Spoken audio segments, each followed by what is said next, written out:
Serial में आने वाला है एक नया ट्विस्ट। जी हाँ दोस्तों, अब यहाँ पर फाइनली अंश और अनुपमा पहुंच चुके हैं द्वारका। और यहाँ पर अनुपमा ने उसी आश्रम में अपने लिए रूम बुक करा है जिस आश्रम में आद्या रहती है। अब यहाँ पर ये सब एक इत्तेफाक नहीं बल्कि कान्हा जी का इशारा है। कान्हा जी खुद चाहते हैं कि अब फाइनली 15 सालों के बाद अनुपमा अपनी बेटी से मिले।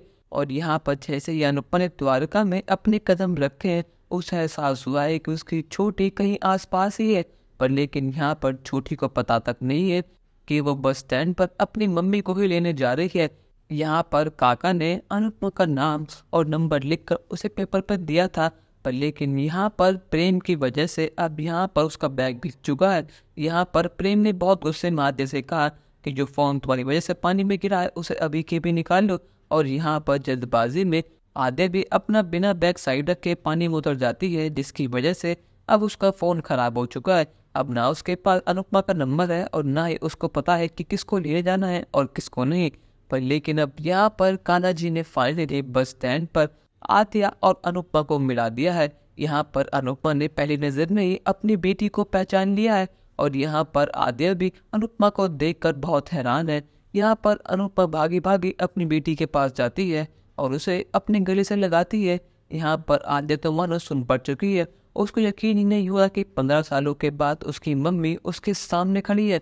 उसके दिमाग में वही सारी बातें कि उसकी मम्मी उसे पुलिस के हवाले कर देंगी, आज नहीं तो कल वो पुलिस स्टेशन में होगी। तो इसलिए उसकी आंखों में आंसू होते हैं। यहाँ पर अनुपमा कहती है कि बेबली, तू मुझे मिल ही गई 15 सालों से, आखिर तू कहाँ पर थी और तुम मेरे पास वापस क्यों नहीं आई।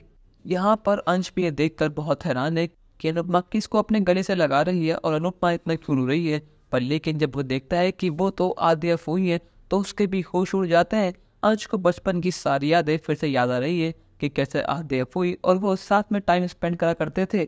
अब कहीं ना कहीं प्रेम को भी अपनी गलती का एहसास है कि उसने आद्या से कुछ ज्यादा ही बदतमीजी से बात करी है, इसीलिए वो आद्या से माफी मांगने के लिए आता है। पर लेकिन जब वो देखता है कि अनुपमा जी उनकी नई दोस्त यानी राय को गले से लगा रही है तो उसके होश उड़ जाते हैं। उसको समझ ही नहीं आता क्या कि अनुपमा जी यहाँ पर कैसे आई और वो राही को देखकर इतना क्यों रो रही है। पर लेकिन यहाँ पर आद्या कहती है कि आप मेरी मम्मी नहीं है, आपने उस दिन सबके सामने ये कहा था कि आप मुझे पुलिस के हवाले कर देंगी, आखिर आप कैसी माँ है, इसीलिए 15 साल से मैं आपके पास नहीं आई।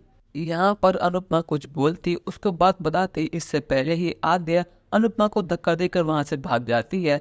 आज अपनी आद्या फूई के पीछे पीछे भागता है और यहाँ पर प्रेम अनुपमा को संभालता है।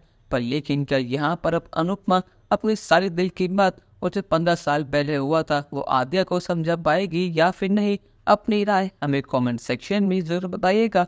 और चैनल को अब तक नहीं किया है सब्सक्राइब तो कर लीजिए। धन्यवाद।